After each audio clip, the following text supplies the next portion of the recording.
Another news alert now. ICE agents arresting 650 illegal immigrants during a 4-day operation spanning many cities across the country.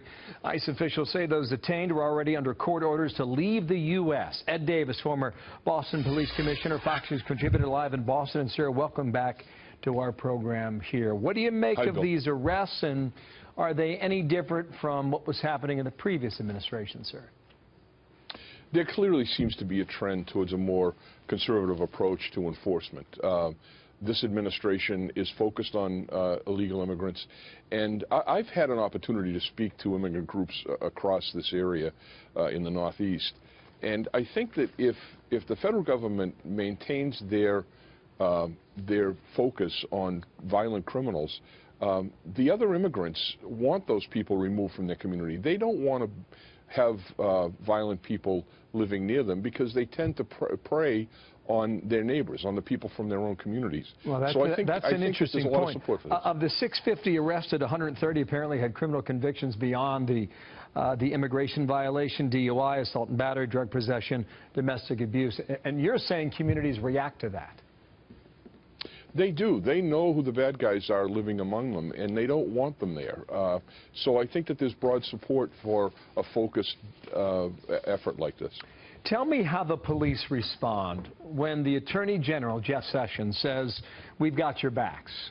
How do police respond when they hear, "We're in this together," as the Attorney General said? Well, this is the kind of outreach.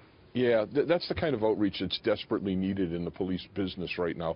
For many years, we've been vilified by spokespeople who are blaming us for everything that's bad in the criminal justice system. And it's great to see an attorney general do some outreach to the police. Widely, that is accepted by my colleagues and greatly needed at this point in time. Okay, now, there was a strong reaction to a comment the president made last Friday out on Long Island about police. You know, when you arrest somebody who's just killed somebody, in his words, I'm paraphrasing, you know, you're supposed to duck their head before they get in the police car. Don't duck their head. I'm encouraging you, don't duck their head. Again, that's all a paraphrase. But there was the head of the police union came out and made a strong statement against that. How did you interpret that comment? Was he right, or was there sarcasm involved there as the White House has defended his comment? Well, I think that you know, the White House has said the president is joking. You have to take him at his word on this. But my colleagues and the head of Noble, who brought the issue to the forefront yesterday, I think are correct, because they're really in the neighborhoods on the tip of the spear of this issue.